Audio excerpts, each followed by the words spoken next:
Bencana bisa datang kapan saja, tanpa aba-aba, tanpa kompromi. Hanya ketanggapan dan kesiapsiagaan yang menyelamatkan. Kita gali solusi, kita jaga keselamatan. Inilah Dialog Tanggap Bencana bersama RRI Palembang. Dialog Tanggap Bencana. Ya, Assalamualaikum warahmatullahi wabarakatuh.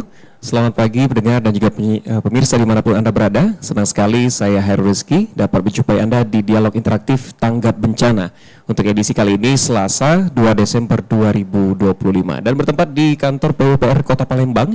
Saat ini saya sudah bersama dengan 3 narasumber yang akan kita ajak membahas dengan topik menarik kali ini, yaitu Palembang Tanggap Bencana, tingkat peranan multi pihak seperti apa. Nah, khususnya di Kota Palembang akan kita bahas dan juga kulik ya, bersama dengan di sebelah saya yang paling cantik ya di antara kita berempat di sini. Pendengar dan juga pemirsa, ada Ibu Marlina Sylvia, Kepala Bidang Sumber Daya Air, Irigasi dan Limbah Dinas PUPR Kota Palembang. Selamat pagi dan juga Selamat pagi. Terima kasih Bu Marlina sudah menyempatkan hadir dan juga memberikan kita ruang yang nyaman ini ya Bu ya. Semoga sehat sukses selalu Ibu. Kemudian di sebelahnya ada Pak Lutfiandi, Ketua Tim Pelaksana Urusan Pelaksanaan Operasi dan Pemeliharaan Balai Besar Wilayah Sungai Sumatera 8. Selamat pagi Pak Lutfiandi. Selamat pagi Mas Rizky. Oke, baik. Oke. Terima kasih Pak Lutfiandi. Di sebelahnya juga ada Pak Yul Hendro Widodo, PPK U dan PSDA 4 Balai Besar Wilayah Sungai Sumatera 8. Selamat pagi Pak Yul Hendro. Terima kasih Mas Rizky. Terima kasih atas waktunya Pak Yul dan juga Pak Lutfiandi dari BBWS ya. Dan juga untuk memulai topik menarik kali ini Palembang Tanggap Bencana, kita terlebih dahulu ke BBWS terlebih dahulu ya, Balai Besar Wilayah ataupun Sungai Sumatera 8 dengan Pak Lutfiandi dan juga Mas Yul Hendro yang ada di sana. Kita ini sempat menyinggung bagaimana bencana banjir saat ini yang menimpa saudara-saudara kita di Sumatera, khususnya di Aceh, Sumatera Utara dan juga Sumatera Barat. Mungkin memang beda geografis ya Pak ya dengan kita Pak ya, Palembang yang dataran rendah ini. Nah, tapi kalau melihat sendiri Pak Lutfiandi, dengan meningkatnya debit sungai di sejumlah wilayah Sumatera saat ini akibat hujan ekstrim juga yang kita dapatkan informasi dari BMKG yang kemungkinan itu sampai awal tahun. Ini Pak Lutfiandi, bagaimana pantauan dari BBWS memantau potensi kenaikan muka air sungai terkhusus yang ada di Kota Palembang? Silakan Pak Lutfiandi. Terima kasih Mas Rizky. Jadi kalau kita lihat dari berita-berita yang berkembang sekarang, memang curah hujan yang terjadi di wilayah Sumatera bagian utara, dari Sumatera Barat, kemudian Sumatera Utara, Aceh itu memang tinggi sekali. Itu kalau nggak salah lebih dari 800 mm per hari ya, nggak salah. Itu sementara kalau saya ikutin perkembangannya, badai siklonnya itu sekarang lagi menjauh, lagi mengarah ke Vietnam kalau nggak salah. Tapi bukan berarti kita sudah bebas, kita tetap masih harus waspada. Nah jadi memang kalau kita di Palembang ini kan dataran rendah, bagian timurnya dari Sumatera Selatan. Sementara bagian timur. Sementara di bagian barat pada wilayah Sumatera Selatan itu juga sama kayak di Aceh, Sumatera Utara tadi. Dia perbukitan kan, ada bukit barisan itu. Nah sama, cuma memang curah hujannya di kita belum terlalu tinggi. Mudah-mudahan tidak tinggi lah, kita berharap. Jadi khususnya Palembang ini kita itu dialirin oleh Sungai Musi. Jadi Sungai Musi ini pangkalnya itu dari daerah Curug Mas, dari Kepahyang Provinsi Bengkulu. Bengkulu ya. Sampai ke sini itu dia mendapat suplai air dari Lematang, dari Rawas, dari Komering, dari Ogan dan sebagainya. Sehingga memang volumenya besar sekali, itu bisa di atas, kalau nggak salah kalau sudah di Muara ini bisa di atas 2.600 meter kubik per detik atau lebih ya, lebih dari situ. Nah kemudian kita juga karena Kota Palembang ini dataran rendah, jadi terpengaruh daripada pasang surut air laut. Jadi pada jam-jam tertentu itu tiap hari itu berubah-ubah. Pasti pasang surut masuk, naik, Nah, yang kita harus waspada itu bila pasang naik, nanti di daerah hulu hujan. Daerah hulu tuh kalau di sekitaran Kota Palembang ya, daerah hulu tuh adanya di daerah Aman dan sekitarnya. Nah, makanya begitu pasang naik, air Sungai Musi naik masuk ke Sungai Bendung, Sungai Bendungnya kena hujan. Nah, itu yang potensinya besar sekali untuk menjadi genangan di Kota Palembang ini. Nah, sementara dari BBWS kita sudah menyelesaikan proyek pembangunan di muaranya itu pompa bendung. Nah, dari situ jadi kalau sungai naik, kondisi hujan itu pintunya kita tutup, ada pintu airnya kita tutup sehingga pasang itu tidak masuk. Sementara air yang dari hulu tadi itu kita tampung di kolam retensi untuk dipompa kembali ke Sungai Musi. Nah, untuk tahun ini kita ada kelanjutan daripada pengendalian banjir khususnya di Sungai Bendung ya. Jadi kita lagi ada proyek pembangunan pompa di Sungai Bayas. Sungai Bayas itu sumbernya yang dari daerah apa Bu? Kenton ya? Seduduk Putih. Seduduk Putih. Seduduk Putih lewat Max One, Harper itu. Nah, dia masuknya ke Sungai Bendung. Nah, di muaranya itu yang kita sedang bangun sekarang pompa di situ. Jadi harapannya karena kita kan daerahnya datar, Mas. Jadi kalau nanti pompa itu jadi, yang aliran dari Seduduk Putih tadi itu mudah-mudahan bisa cepat masuk ke Sungai Bendung. Oke. Gitu. Oke. Dan nanti juga teman-teman dari Dinas PU Kota juga ada melakukan kegiatan-kegiatan di drainase yang akan masuk ke Sungai Bendung itu. Oke, baik. Oke. Nah, mungkin menanggapinya Bu Marlina. Kalau di Palembang ini titik-titik yang kita pantau nih di mana? Yang kita mungkin waspada ya terjadinya tergenang air ataupun bisa banjir. Di mana? Selain yang tadi ya, Seduduk Putih daerah yang. Jadi kalau yang disampaikan Pak Lutfi gitu, sudah lama kita monitor juga bersama-sama Balai Sungai. Jadi Subdas Bendung itu yang kita sebut di Sungai Bendung tadi yang disebut Pak Lutfi, memang itu yang paling parah. Yang paling parah di Kota Palembang kalau banjir, kita bilang banjir kalau di lokasi ini, bukan genangan lagi. Oh, bukan genangan lagi ya? Karena udah tingginya ya sudah di atas 1 meter, jadi ada kategorinya kenapa disebut banjir. Tapi genangan itu juga cikal bakalnya banjir. Jadi kalau nggak ditangani cepat nanti lama-lama jadi banjir. Nah, yang di Sungai Bendung ini sendiri memang kawasannya paling kritis, paling banyak banjirnya, paling dalam juga dan juga paling banyak korbannya. Karena apa? Masyarakat terdampaknya banyak karena di tengah kota, posisinya di tengah kota, pusat sentral pemerintahan juga, pusat perekonomian juga. Sebagaimana kita ketahui banyak hotel juga, jadi kapasitas volume air yang turun juga pastinya lebih banyak ketika bangunan itu kan ke atas. Jadi kenapa Balai Sungai itu fokusnya di Sungai Bendung dulu. Sebetulnya masalah kita di Palembang bukan Sungai Bendung saja. Ada Sungai Buah, ada Sungai Gasing, ada juga Sungai Boang. Jadi Subdas ya, kalau kami sebut Subdas, kawasan catchment areanya. Karena di Subdas Boang sendiri ada Sungai Kelebak Keranji, sungai lain-lain. Nah itu jadi disebut Subdas Boang.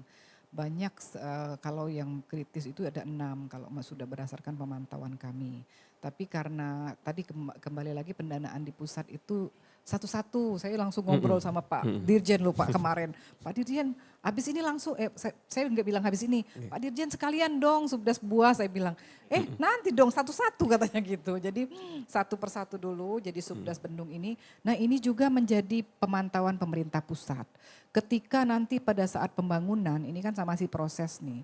Pada saat pembangunan 3 tahun ternyata banyak pergolakan, penolakan, masyarakat tidak mendukung, terjadi heboh atau bahkan mungkin batal misalnya ada beberapa kegiatan yang batal karena tidak Faktor adanya dukungan masyarakat misalnya seperti itu. Nah ini sering terjadi. Jadi jangan sampai sudah 10 orang setuju, satu saja oknum yang bikin kisruh, bikin ribut, batal bisa kegiatan ini. Nah batalnya itu nanti malah akan mengakibatkan proyek-proyek selanjutnya menjadi tertunda. Jadi pemerintah pusat ngapain kerja di Palembang tuh ribet, apa masyarakatnya nggak bisa diomongin. Nah makanya itu kita punya tim percepatan pengendalian banjir Subdas Bendung. Nah di tim ini masuk semua stakeholder di Kota Palembang. Dipimpin langsung oleh wali kota, wakil wali kota, sekda dan semua atasan-atasan kami. Jadi bukan perhatian karena tidak bisa mengendalikan banjir ini satu bidang saja. Makanya kita sebut multi pihak. Multi pihak nggak bisa juga cuman balai sungai, terus juga cuma PUPR saja, tidak bisa. PUPR juga ada bidang-bidang. Bidang SDA, nggak bisa bidang SDA sendirian. Ada bidang tata ruang, ada bidang tata bangunan, ada bidang-bidang lain yang terkait. Jadi semuanya. Nah yang ini kan yang selalu dilihat kalau banjir tergenang balai sungai sama kami. Padahal sebetulnya ada misalnya saluran-saluran di jalan raya itu pemangku kepentingannya adalah yang punya jalan. Nah seperti itu. Misalnya jalan angkatan 45 kemarin kan roboh, ada yang salurannya roboh. Saya nggak bisa masuk. Walaupun pengen banget menolong masyarakat. Secara aturan saya cuma bisa melakukan tindakan urgensi. Yaitu mengangkat batu-batu yang menggelontor di saluran, diangkat supaya tidak menghalangi jalan air. Terus juga mengeruk-ngeruk sedimen tapi nggak bisa memperbaiki karena ada yang punya kewenangan. Nah ini yang masyarakat tidak tahu seolah-olah itu cuma bersih-bersih doang nggak diperbaiki, bukan kewenangan kami. Oleh karena itu kami terus berkoordinasi dengan tadi multi pihak. Saya langsung japri nih ke pejabat yang ngurusin di saluran angkatan 45 langsung saya japri. Lah saya nggak tahu kendala selanjutnya seperti apa karena kan memang sudah beda rumah. Sama seperti kalau misalnya ada penimbunan, saya japri juga bidang yang menangani. Saya japri juga kepala UPTD pengawas kepala UPTD yang merupakan pengawas ya di Kota Palembang ini, pengawas pembangunan. Jadi banyak semua peran. Kalau seperti kendaraan, kalau rodanya berputar semua, cepat nyampenya kita. Tapi kalau dari mobil truk itu ada berapa 4 roda ya? 4. Nah itu kalau satu aja nggak jalan, ya pastinya kan terseok-seok nyampenya. Nah ini peran multi pihak ini sangat penting. Jadi kami bukannya melepaskan tanggung jawab, bukan, tapi mengajak semua pihak yang memang berkompeten bertanggung jawab terhadap kewenangannya masing-masing. Memang agak mungkin kesannya ngeretokin teman-teman dalam bekerja. Tapi ya mau nggak mau kan ada jembatan yang memang memperkecil jalan air, itu kami laporkan, ayo dong diangkat. Kalau enggak air nggak bisa ngalir, bisa cuman lambat. Lambat ini yang jadi korban masyarakat. Masyarakat menanti air turun. Nah masyarakat juga kita tingkatkan perannya. Membangun jangan di bantaran sungai. Kalau membangun dengan izin, pasti akan ada rekomendasi dari pemerintah kalau ada izin. Jadi kenyataannya banyak juga yang membangun tanpa izin. Nah nanti balik lagi ke pengawasannya siapa. Nah ini juga siapa yang berperan apanya harus jelas. Dan semuanya harus bekerja supaya kita tidak membuat masyarakat menderita. Nah masyarakat juga yang sudah tahu nih karena sudah kita tegur ya untuk pemerintah kota itu sudah melakukan 3 tahun ini dari 2021 pernah terjadi tapi kalau dikategorikan bencana bisa nggak tuh Pak 2021 lalu tuh tanggal 25 Desember 2021. Saya nggak tahu, belum ada tapi disebutkan bencana. Tapi oke lah ya, terjadi menurut kami agak luar biasa karena 24 jam itu saya sampai 4 kali ganti sepatu boot sakingnya itu ya, nggak turun-turun air itu. Jadi akhirnya kita dari situ kami mendapatkan perintah dari atasan untuk masuk di semua set plan di atas 5.000 meter persegi. Nah itu jadi sempat juga terjadi penolakan. Karena apa? berat lah buat mau kalau meretensi para pengembang ya, sempat ada beberapa yang menolak sehingga melakukan audiensi ke wali kota minta kami dikeluarkan dari tim. Karena tadi minta kolam retensi Pak di setiap, karena kami memakai kebijakan zero delta Q. Nah ini zero delta Apa Q itu? ini bahwa setiap pembangunan itu wajib menahan airnya agar tidak menggelontor ke saluran pembuang, ke fasilitas umum. Jadi boleh bangun, ya kita tidak bisa menghalangi pembangunan. Karena itu juga memberikan penghidupan kepada masyarakat kita. Tapi tolong, pakailah prinsip tadi zero delta Q. Membangun tahan dulu dong airnya. Jadi ketika hujan jaga air masing-masing. Baik dengan ruang terbuka hijau, pohon-pohon. Yang paling bagus ya kolam atau saluran air yang besar yang berfungsi sebagai long storage. Nah ini ditahan dulu airnya di situ. Ketika hujan selesai, hujan baru kita lepas. Supaya tadi tidak memberikan beban tambahan kepada saluran yang ada di Kota Palembang ini. Sungai yang ada di Kota Palembang ini nggak mungkin nambah.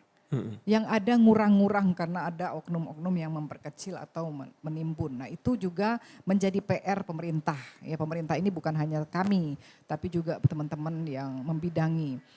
PR bersama. Tapi tolong jangan ditambah lagi dengan tadi PR-PR baru. Yang sudah ada saja itu menjadi PR. Bukan main rumitnya kita menanganinya ini. Di beberapa lokasi kami temukan air tuh nggak ada tempat ngalir. Oh, ditutup Jadi bukannya kita nggak mau mikirin, Bu sudah berkali-kali Bu turun tapi tidak ada solusi. Susah, ada pipa Pertamina. Nah di situ pipa Pertamina itu manfaatnya juga ya luar biasa untuk negara kalau kita bongkar. Nah ini ada, saya sampai ngomong Bu, ya Bu kalau mau ini cepat, saya nggak bisa memberikan HP ya, bahwa tahun depan bisa banjirnya nggak bisa juga. Kadang-kadang juga bangunan-bangunannya berada di bawah muka air banjir. Nah ini juga mestinya kita membangun, lihat dulu banjirnya. Ini membangunnya di musim kering, nggak ada hujan, langsung main bangun aja, nggak ada izin. Nggak tahu, nanya juga tetangga nggak. Mestinya kan tanya dulu, ini kalau hujan pernah nggak banjir? Oh iya sudah ada banjirnya. Ketika dibangun di bawah muka air banjir ya pasti kebanjiran. Nah ini juga tolong membangunnya dengan hati-hati. Jangan sampai nanti malah membangun di daerah yang kawasan banjir. Nah izin itu memang penting, bukan dalam arti apa ya, di perizinan itulah akan nanti keluar. Tapi sayangnya kami masih di bawah 5.000 meter persegi, kami belum masuk ya. Jadi kami tidak bisa memberikan rekomendasi. Tapi di atas 5.000 meter persegi itu kami masuk. Dan mohon maklum kepada semua pengembang di Kota Palembang, bukannya mau mempersulit, tapi itulah salah satu cara kita untuk mencegah banjir di akan datang.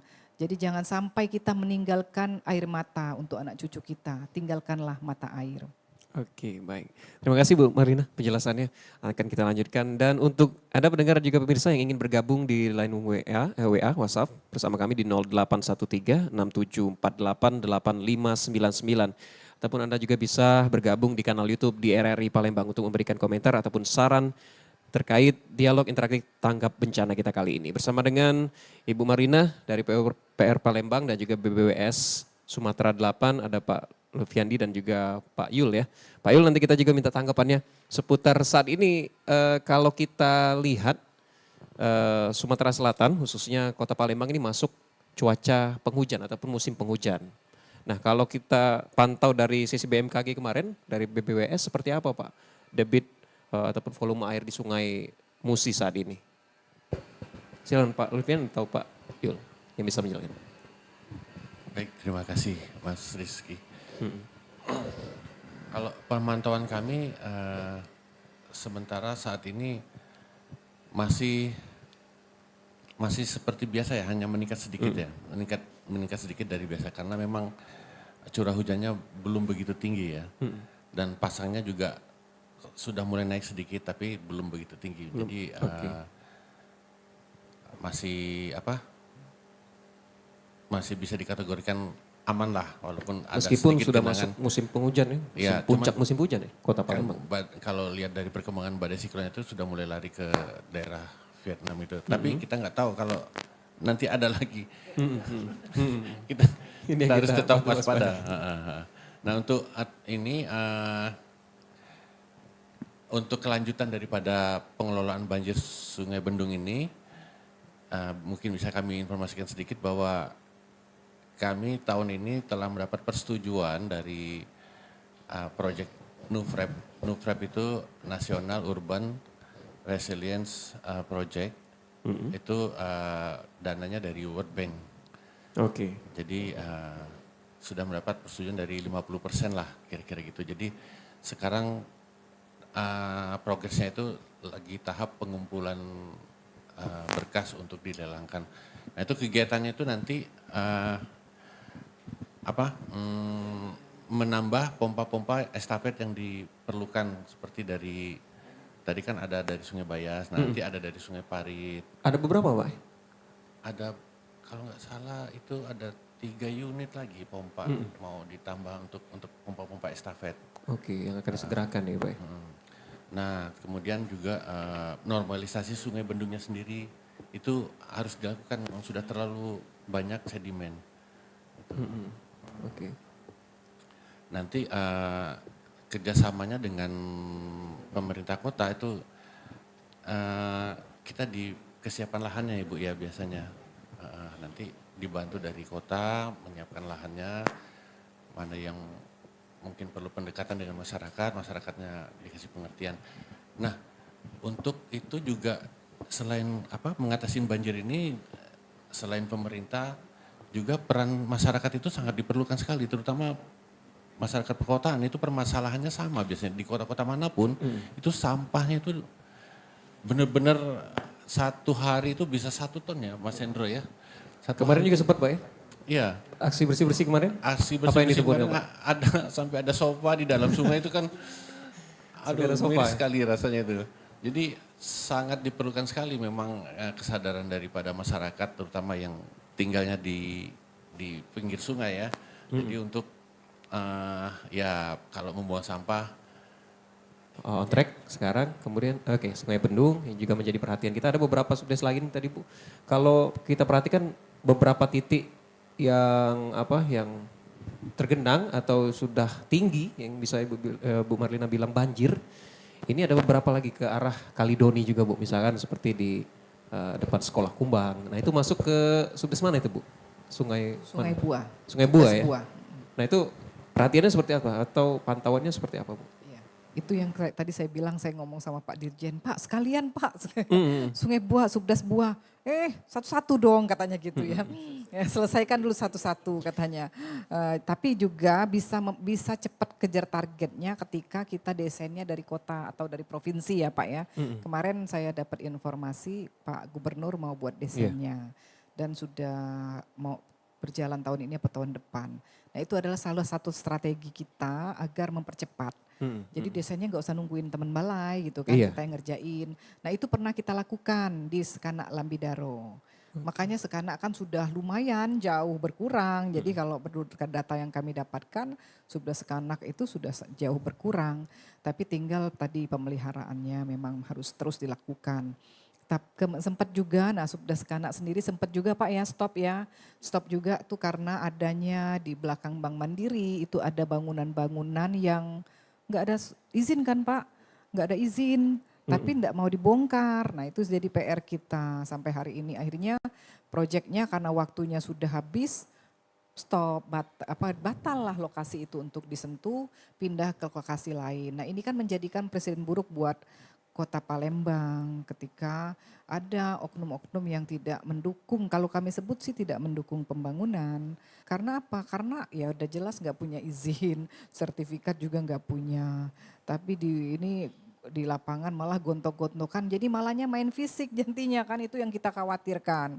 Orang kerja main fisik, nah itu juga kami harus memikirkan keselamatan juga para pekerja, keselamatan juga teman-teman yang di lapangan. Akhirnya ngalah ya Pak ya, itu dari balai ngalah untuk stop di situ. Nah ini yang menjadi penting ya. Jadi semua stakeholder itu harus bergerak. Kalau sosialisasi itu pendekatan yang paling baik sebetulnya. Tapi juga kadang-kadang nggak mempan juga kalau ketemu orang-orang yang kalau bahasa Palembang nekak bantah. Nah itu kalau ketemu yang sudah nekak bantah nggak mempan. Kami itu sosialisasi 300 bangunan di atas saluran tuh yang kecil-kecil justru mau nurut ya Pak. Herannya ini masyarakat yang seperti itu malah justru yang besar-besar ini yang susah banget kita ngomonginnya apa namanya. Diomongin jangan bangun di sepandan sungai masih aja dibangun SP1, SP2 juga Pol PP udah dilaporkan yang kadang-kadang yang seperti itu miris kita. Nanti balik lagi itu menjadi PR pemerintah ya bahwa akhirnya tidak selesai di pemerintah saat ini ya harus diselesaikan di pemerintahan selanjutnya. Akan menjadi PR terus buat generasi penerus. Maka dari itu memang kami agak keras di lapangan. Jadi kalau keras itu biasanya banyak yang gak suka. Jadi mohon maklum kalau saya ini banyak yang gak suka sama saya. Karena saya memang agak keras di lapangan.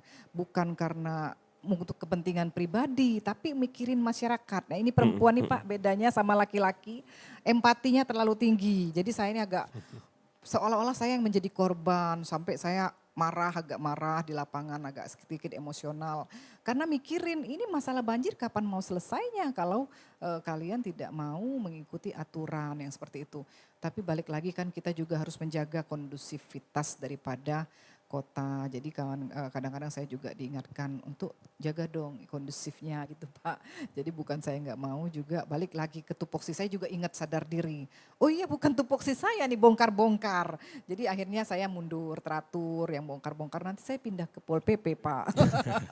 Jadi saya nggak punya ilmunya itu di Pol PP saya ilmunya air. Kebetulan kan S3-nya baru selesai. Itu juga ngurusin air bukan ngurusin bongkar-membongkar, bukan ngurusin Pol PP. Jadi akhirnya banyak di beberapa lokasi itu yang sudah kami tandai itu nggak bisa kami masuk karena itu sudah harus pakai penindakan seperti itu.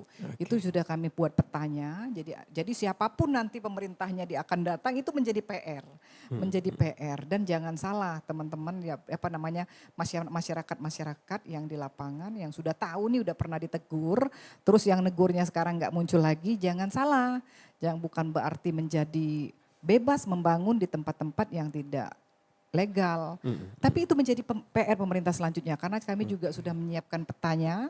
Jadi peta zona-zona nanti ada yang merah, Pak itu nanti kami share ke balai juga ya Pak. Jadi itu menjadi PR karena apa? Sebel loh Pak kita melihat titik-titik tersebut nggak bisa kita kendalikan banjirnya gara-gara ada bangunan. Dan ini juga menjadi dilihat oleh masyarakat yang lain kan kok pemerintah nggak tegas. Nah seperti itu yang sering bikin kita apa namanya sampai ikutin emosi kadang-kadang ya. Nah makanya tapi saya sering diingatkan oleh tim juga, Bu jangan masuk terlalu jauh juga. Ibu tugasnya ya udah jadi kami tinggal mohon maklum masyarakat jadi jangan sampai nanti oh ibu itu udah turun tapi nggak selesai masalah banjirnya. Ada hal-hal yang memang tidak bisa kami menanganinya. Kami ini instansi teknis. Teknis ini pengendalian banjirnya saya udah punya metodenya. Semua lokasi yang alhamdulillah ya sudah kita deteksi kecuali lokasi-lokasi baru. Jadi ada lokasi karena sudah lama ngurusin banjir Pak sudah kedeteksi semua lokasi ini yang disebut misalnya SD berapa ini berapa sudah semua kita sentuh. Solusi-solusinya sudah kita buatkan tapi tidak bisa kita laksanakan karena tadi bersentuhan dengan masyarakat yang tidak mendukung. Nah ini juga kita mohonlah di sini menghimbau kepada masyarakat ketika itu menjadi solusi tolonglah itu untuk apa namanya didukung mengembalikan jalan air ya. Bahkan Pak ini mungkin kami apresiasi ya. Saya mau apresiasi ada beberapa lokasi yang tadinya tidak mau. Alhamdulillah kemarin saya dapat info di Subdas Bua itu katanya tanahnya tapi tidak punya sertifikatnya, tidak nunjukin. Tapi itu kan kalau kita mau buka-bukaan berkas segala macam tambah lama ya Pak ya. Sementara kita butuhnya bekerja cepat sehingga nanti malah lama ngabisin waktu nggak tuntas juga. Akhirnya kami kalau di lokasi tersebut mohon maaf kami ngalah. Sempat kami ngalah hujan deras kemarin saya dapat WA. japri dari Pak Ibu, dari Bu RT. Bu, kenapa nggak masuk? Kenapa nggak dikerjakan di spot ini? Mas, kami jadi masih banjir. Air kan yang harusnya ditanggul, karena tanggulnya bolong, di stop bagian situ. Airnya keluar Bu, airnya. Itu masyarakatnya ribut, nggak mau dikerjakan. Gini Bu RT tolong dibantu sosialisasi. Besok saya dapat kabar langsung, Bu silahkan dikerjakan. Ini ada surat pernyataan. Alhamdulillah langsung kami masuk, kami kerjakan. Artinya yang seperti ini memang butuh kesabaran. Dan memang butuh waktu yang membuktikan. Nanti pas kebanjiran baru terasa nih Pak, baru terasa. Pas kebanjiran baru terasa, alhamdulillah. Dan kami apresiasi sekali kepada Ibu RT, RW, Lurah, Camat yang sudah luar biasa untuk membantu kami di lapangan melakukan pendekatan dan sosialisasi kepada masyarakat. Yang belum tolong ditingkatkan. Jadi dari 107 lurah itu banyak sekali yang support ya. Tapi masih ada yang belum. Nah yang belum ini tolong dibantu karena ini bukan kepentingan pribadi kami tapi kepentingan untuk masyarakat Bapak Ibu sendiri. Jadi mohon maaf kalau memang kami tinggalin artinya ya wilayahnya belum kondusif. Nah, itu kondusif. Nah ini juga perlu kami sampaikan untuk kondusif wilayah kerja itu kami mau enggak mau ya Pak ya itu seperti di balai di pusat juga ketika mau kerja di Pemkot Palembang, di Kota Palembang pasti akan minta jaminan dari wali kota seperti itu Pak ya. Nah sama PUPR ketika mau kerja di salah satu kecamatan di Kota Palembang pastinya minta jaminan dari camat dan lurahnya bahwa lokasi ini memang bisa dikerjakan. Nah itu jadi kami tidak bisa kerja sendiri, teknis itu tidak bisa kerja sendiri karena kita bekerja di wilayah yang sudah padat penduduknya. Kalau kosong sih masih enak ya Pak ya kerja. Tapi kalau sudah padat penduduknya seperti ini ya mau nggak mau kami butuh bantuan dari camat, lurah, RT setempat untuk kondusifnya di lapangan. Makin kondusif di lapangan itu akan menjadi prioritas penanganan banjir dan genangan seperti itu. Baik terima kasih Bu Marlina. Akan kita sambung lagi Bu Marlina. Kita beralih ke pesan yang sudah masuk di kanal YouTube. Ini dari masyarakat juga yang bergabung bersama kita. Ada Naura 6922 katanya sekarang sudah drainase sudah sering dibangun ya Bu Marlina. Tapi kenapa banjir masih sering terjadi maksudnya begitu ya. Terus di Kota Palembang. Kemudian ada juga dari Pak Popito, ini bagaimana dengan sungai-sungai yang hilang Bu katanya, rawa-rawa yang ditimbun, apa yang bisa dilakukan untuk mengembalikan fungsinya katanya. Untuk menjawab hal tersebut kita tahan terlebih dahulu Bu Marlina dan juga Pak Lutfiandi dan juga Mas Yul setelah pesan-pesan berikut ini. Hai netizen, kalian bisa lihat ya baru aja sebentar hujan ini di depan rumah aku udah banjir. Jadi aku tunggu langsung komentar pedas kalian. Udah ada masuk komentar dari E_G katanya pemerintah nggak becus. Aduh. Terus ada lagi dari Ci Spasi Ta, katanya banjir salah pemerintah. Wah. Lagi-lagi ada lagi nih dari... Astaga, emang dengan begitu banjir bisa surut? Yang ada nih ya, aku menyesal tahu nggak? What? Menyesal? Kenapa? Ya karena aku doyan buang sampah ke selokan, tapi nggak rajin untuk membersihkan. Juga gitu sih. Aduh guys, ternyata komentar pedas kalian gak membuat banjir ini cepat surut, malah membuat alam semakin cemberut. Kita pun jadi takut karena banjir, harta benda jadi hanyut. Pesan ini disampaikan Radio Republik Indonesia. Sepi, tidak ada orang. Dah, sampahnya kubuang aja di sini. Nah, ketangkep basah ini. Yang suka buang sampah di sungai, ya kan ngaku saja. Ngapain? Hah? Sungaimu apa? Wow, ketangkep basah ngeles.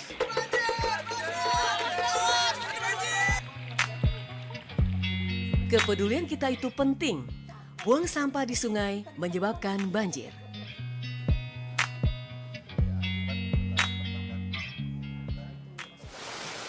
Aduh, badanku meriang panas dingin nih. Kamu kok bisa sakit? Kemarin kayaknya sehat-sehat aja, Mujair. Iya nih Nila, kemarin pas asik berenang di tepi sungai, tiba-tiba ada manusia yang membuang sampah sembarangan. Sepertinya karena sampah-sampah dari manusia itulah yang membuat aku jadi sakit. Iya, heran deh. Kenapa sih manusia jadi makin sering buang sampah sembarangan? Setiap manusia mempunyai kewajiban untuk menjaga dan melindungi lingkungannya.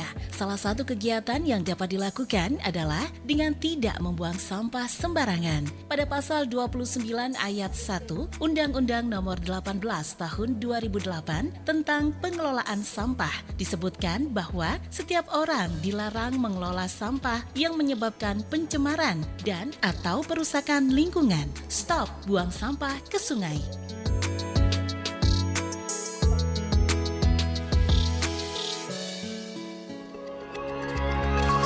Kita kembali setelah jeda. Jangan lewatkan informasi penting dalam dialog tanggap bencana RRI Palembang. Karena kesiapsiagaan adalah kunci keselamatan. Dialog tanggap bencana.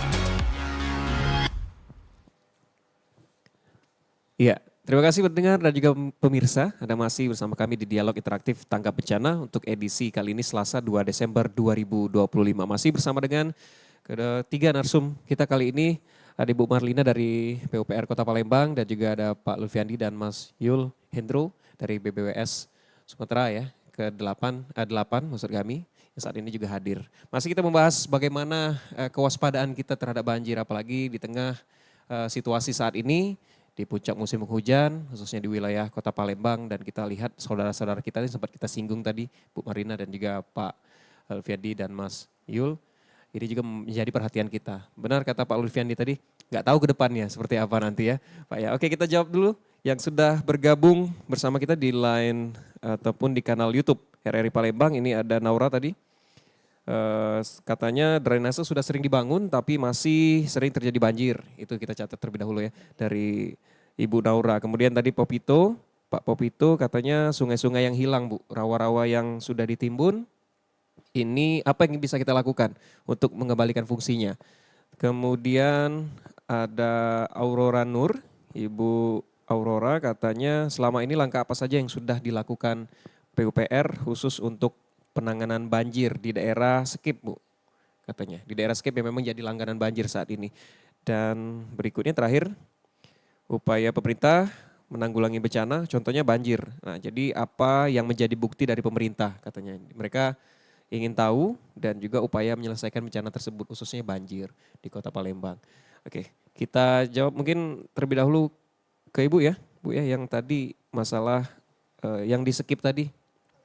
Boleh Bu, silakan dijawab Bu. Tadi langkah apa saja yang sudah dilakukan PUPR khususnya di skip yang memang jadi langganan banjir ya, Bu ya. Ya, mungkin saya boleh semuanya saya jawab.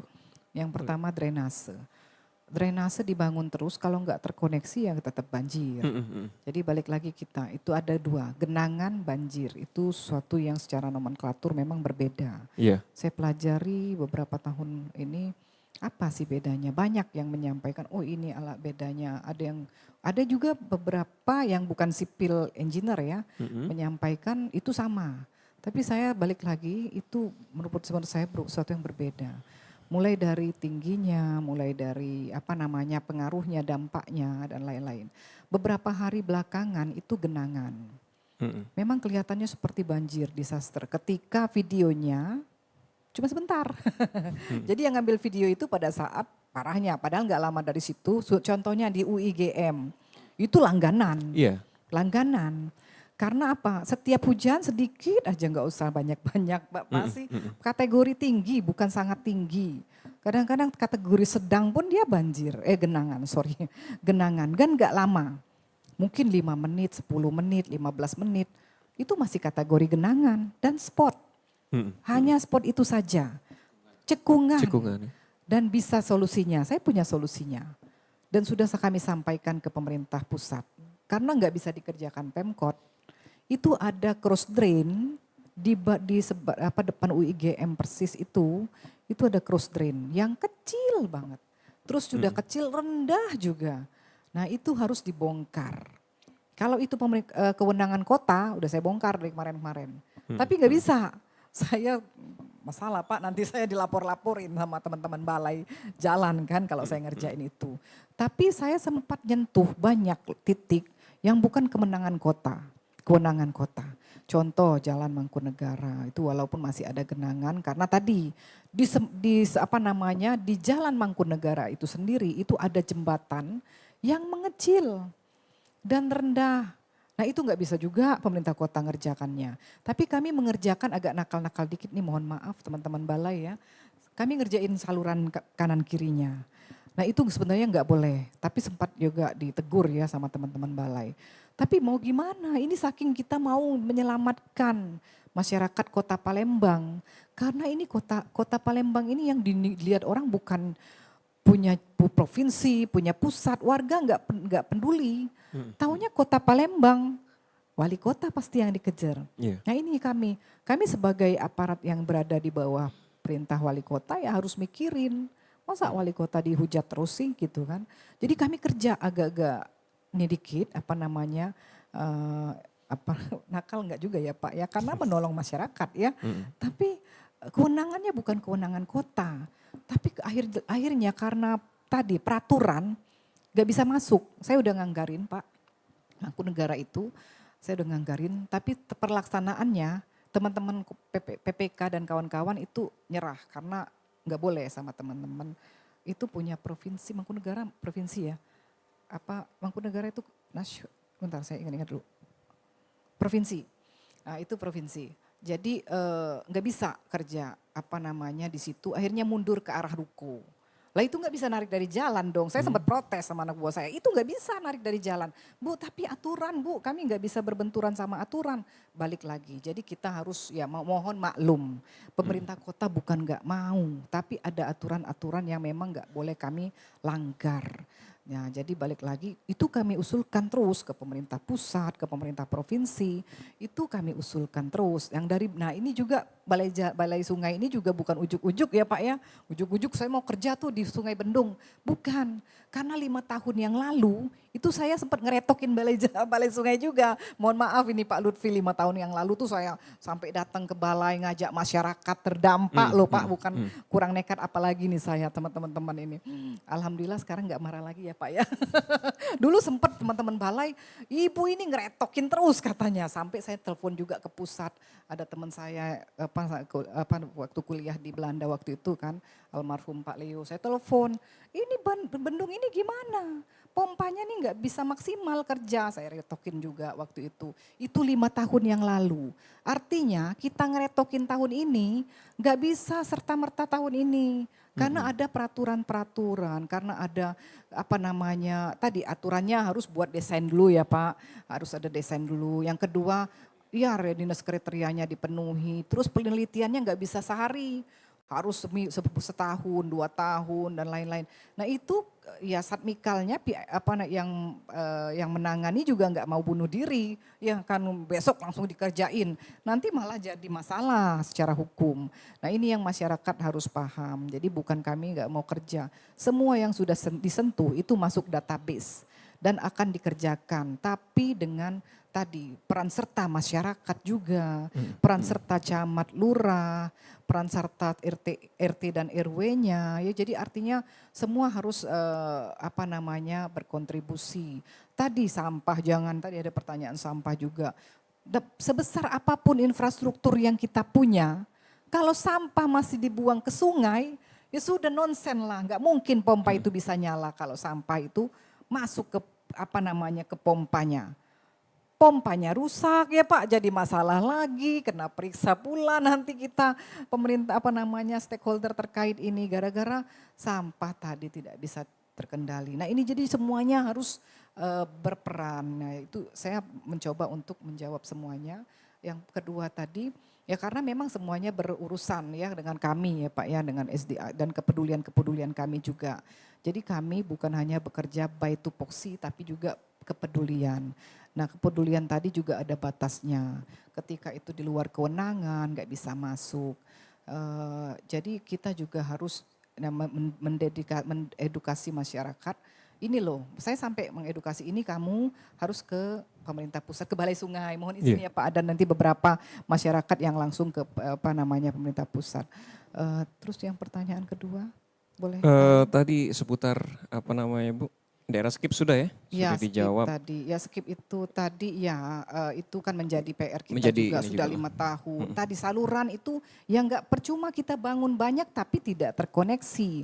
Bagaimana mau mengkoneksikannya? Ya jadi yang membangun harus jelas ini siapa. Bukan hanya bidang SDA yang membangun saluran Pak. Di Kota Palembang ini banyak, ada juga Perkimtan, ada juga Dinas PUBM Provinsi, ada juga PUSDA Provinsi. Jadi banyak. Silakan kan kalau untuk kota kan Pak Wali sudah memberikan line ya. Itu linknya Instagramnya Pak Ratu Dewa itu cepat sekali pasti nyampe ke kami. Dan kami akan menindaklanjuti walaupun bukan kewenangan kota, ketika itu urgensi seperti tadi di angkatan 45 itu ada yang roboh, kami kerjakan. Yang nggak bisa itu ketika mau bangun cross drain, itu tadi di depan UIGM, nggak bisa. Karena itu sudah proyek yang miliaran pasti nilainya. Nah itu nggak bisa masuk. Terus tadi ada jembatan, Pak ya, di jembatan di Hermina, jembatan di beberapa tempat itu nggak bisa masuk. Jadi ada beberapa titik yang nggak kami bisa kerjakan. Nah ini bersama-sama lah. Di sini kan ada kita temanya peran multi pihak. Nah tolonglah apa yang saya sampaikan ini jangan malah nanti tersinggung, mohon maklum. Saya mohon maklum, mohon maaf sekali sama teman-teman. Bukannya menyinggung tapi mohon bantuan ini, mohon bantuan.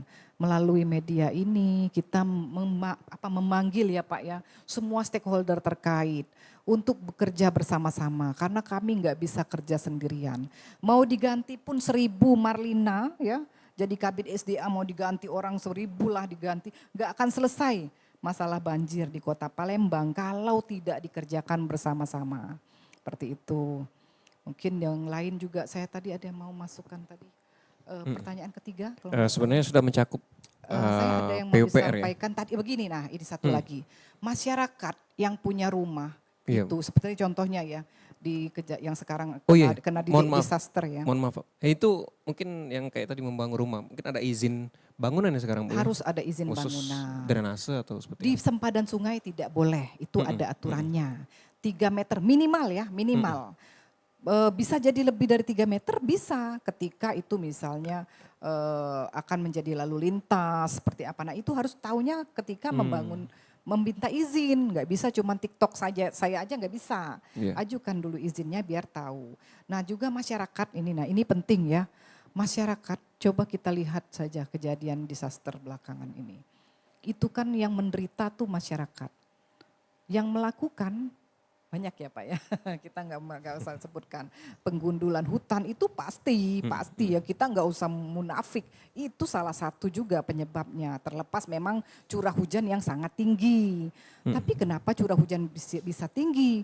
Bisa itu jadi penelitian, mungkin karena siklon tadi yang hutannya udah gundul, yang harusnya bisa diputar-putar, ada pohon-pohon yang menyanggah, ya yang menyanggahnya sudah nggak ada lagi sehingga menjadi disaster. Bisa jadi. Artinya begini maksud saya, bukan saya mau nyalahin yang melakukan, saya pengen ngingetin ke masyarakat, khususnya Kota Palembang. Kalau ada tadi yang nimbun ya bilang ya, gimana Bu ngatasin penimbunan? Kalau ada yang nimbun, ada pergerakan-pergerakan di sekitar kita, segera lapor.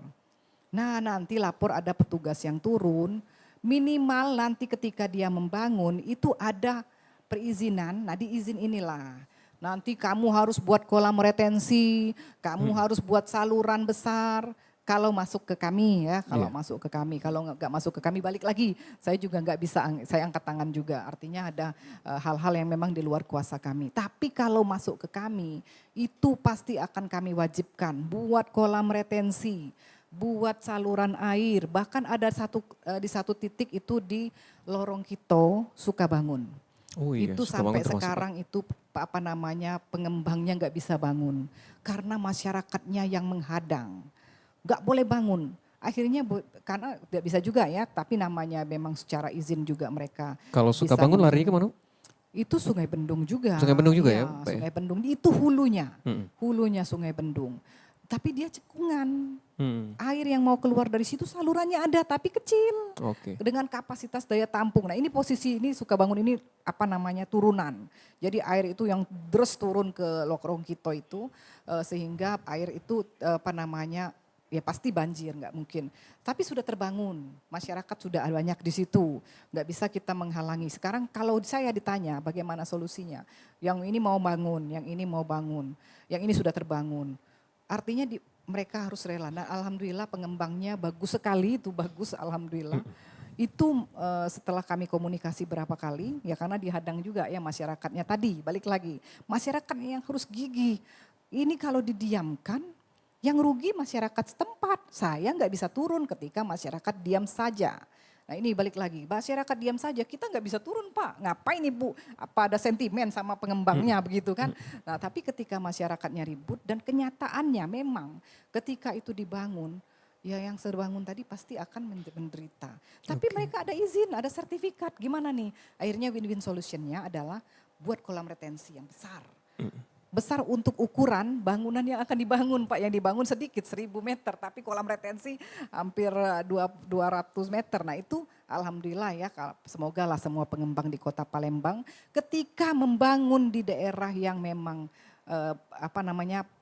prone itu cenderung akan banjir, sudah banjir dan cenderung akan harus mau mendengarkan dan mendengarkan advice daripada pemerintah khususnya yang ngurusin banjir ini. Jangan sampai kalau sudah banjir, Pak nanti kami lagi Pak. Bidang SDA turun, saya ini kabit ketempuhan. Kalau banjir saya dipanggil-panggil. Tapi ketika itu masyarakat membangun, ya terlepas ada izin atau enggak ada izin saya enggak tahu.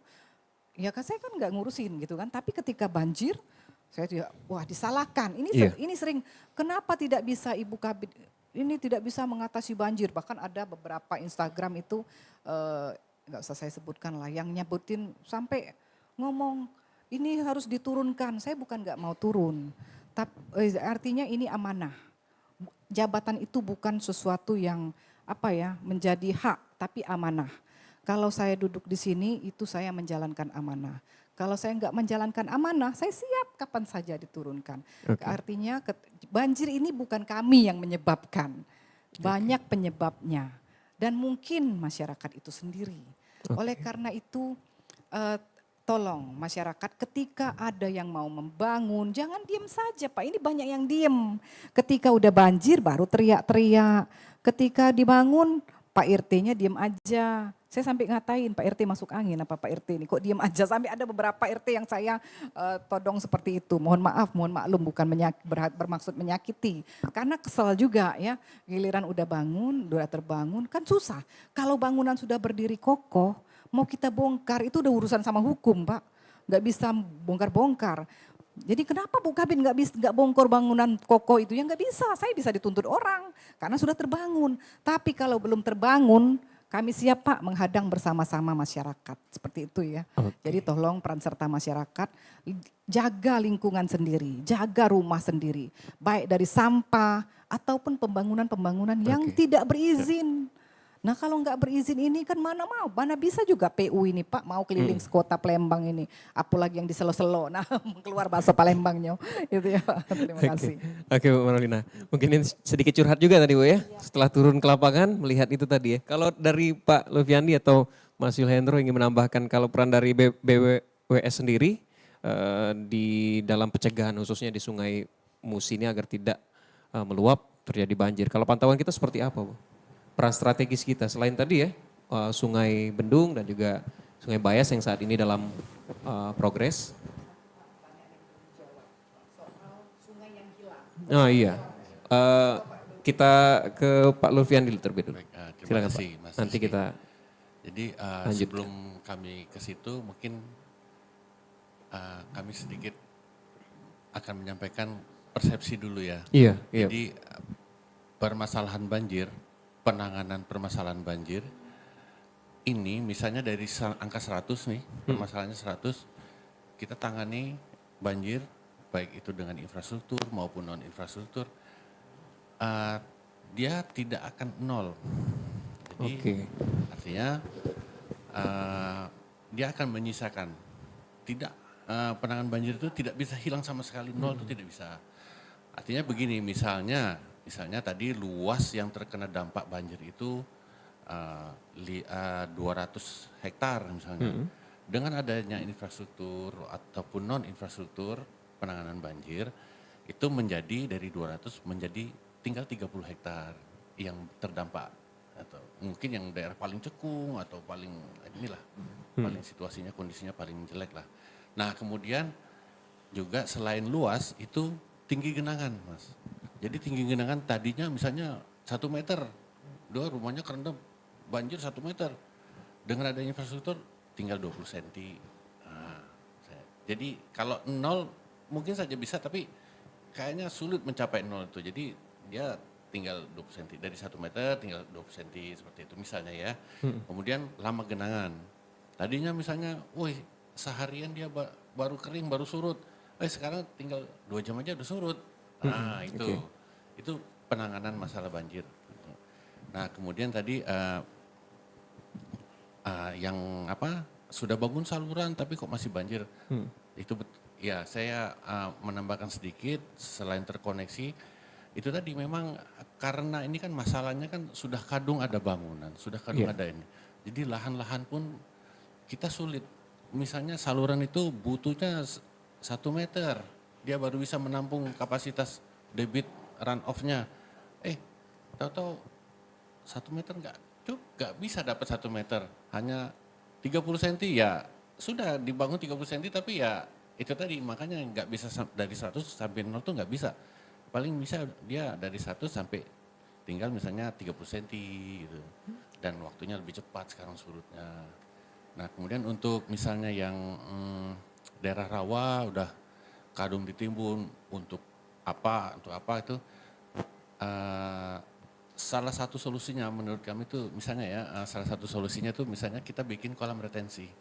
Kita ada beberapa ya Bu ya, sudah punya wacana kolam retensi yang di Putih Kayu atau di mana itu. Tapi ini masih menunggu perkembangan lebih lanjut. Gitu. Jadi dengan adanya kolam retensi itu nanti yang tadinya daerah rawa itu udah kadung ditimbun misalnya, ditampung di kolam retensi airnya. Tapi perhitungannya harus matang. Jadi debit yang ada itu harus bisa di cover oleh kolam retensi tadi. Oke, paling tidak kalau dulu mungkin seharian baru bisa surut, kali ini 1 jam 2 jam sudah mulai terlihat ya penyurutan ya Pak ya. Iya betul. Tergenang ataupun banjir di Kota Palembang. Oke, nah mungkin karena waktu kita sudah hampir habis ini, ada tersisa 3 menit lagi. Ibu Marlina mungkin ada tambahan tadi sedikit. Selain jawaban dari Pak Lufiandi dan Mas Yul. Secara infrastruktur kan memang kita kolam retensi itu penting. Itu salah satu kalau ditanya apakah, ini teorinya ya, apakah yang dibutuhkan kolam retensi, saluran air. Tapi memang lahan di Kota Palembang udah susah sekali Pak. Sudah sejengkal aja ada yang punya. Nah jadi kita bingung udah mau kerja ada yang punya, ada yang ini ada yang punya. Jadi susah juga, kita harus akhirnya salah satu solusi yang kami terapkan yaitu tadi, setiap orang bangun harus punya kolam retensi. Kalau nggak bangun kolam retensi, long storage Pak. Jadi saluran yang besar untuk nampung, tadi pakai zero delta Q. Tampung dulu dong di tempat kamu bangun, sehingga tidak menjadi beban daripada saluran atau sungai yang sudah ada. Nah tadi saluran dan sungai yang sudah ada, sudah banyak yang hilang. Banyak, tapi hilangnya itu juga sebagian besar dari 726 sungai yang penelitian kami sebelumnya itu ada 726 di zaman Belanda. Nah ini jangan sampai misleading juga. Jadi seolah-olah pemerintah kota nggak menghabisi sungai, nggak juga. Jadi pada zaman Belanda itulah masa-masa sungai kita banyak hilang. Karena Belanda ini memang sampai sekarang kan hobinya nimbun. Nah ini yang suka ya jangan diturunkan. Intinya sifat-sifat menimbun itu memang hobinya Belanda. Tapi mereka punya duit banyak. Mereka nimbun, mereka juga bikin tanggul besar raksasa. Mereka juga bikin kambang iwa, itu salah satu kompensasi daripada mereka menimbun sungai. Ada sungai di depan itu Tengkoru, sungai-sungai banyak sungai-sungai yang ditimbun oleh Belanda. Tapi mereka memberikan kompensasi apa? Membuat kambang iwa, kolam retensi. Nah, kolam retensi kambang iwa sendiri itu kenapa kemarin sempat ini saya mau klarifikasi dulu kenapa sempat ada genangan banjir karena itu ada yang membangun mercu, tanggul ya. Tanggul Pak di situ Pak. Ada yang membangun tanggul ya namanya tanggul mercu. Ketika air itu dihadang kan harus antri. Jadi melimpas dulu keluar. Nah itu yang bikin kemarin sempat tergenang dan banjir. Tapi itu menjadi win-win solutionnya. Karena apa? Karena ternyata dibangun ini Pak untuk supaya air mancurnya bisa hidup. Nah itu jadi akhirnya mikir keras Pak kami. Ada stok air, jadi akhirnya saya mikir keras pakai pompa air. Jadi pompa air ada pompa kecil itu. Jadinya anak buah saya 24 jam sama teman-teman damkar, Pol PP, ya itulah kompensasi daripada kita ingin melihat suatu keindahan air mancur. Nah jadi juga jadi kembali lagi kenapa sungai kita yang hilang itu sudah dari zaman dulu. Sekarang tersisa 114, tolong dijaga bersama. Yang rumahnya, yang camat lurah punya sungai, tolong dijaga sungainya. Bukan hanya sungainya tapi juga sempadannya. Karena bagaimana kami akan membersihkan kita ya Pak, bagaimana kita mau membersihkan sungai kalau kanan kirinya sudah penuh bangunan. Contoh di Sungai Lebak Keranji itu kan masyarakat ngusul terus. Bu kerukin, mak gimana saya mau ngeruknya itu. Kanan kiri masuk aja nggak bisa, lebarnya juga sangat kecil. Nah ini PR bersama, jangan tambah PR baru tolong. Oke, terima kasih Bu Marlina. Sudah berbincang-bincang dan dialog interaktif tanggap bencana kali ini bersama RRI Palembang dan juga Pak Lutfiandi dari BBWS ya Sumatera 8 dan juga ada Pak Yul Hendro yang sudah mendampingi kali ini di dialog. Terima kasih banyak dan pendengar terima kasih atas partisipasi Anda maupun di kanal YouTube dan juga WhatsApp tadi bersama kami. Saya Heru Rizky, sampai jumpa. Demikian dialog tanggap bencana RRI Palembang.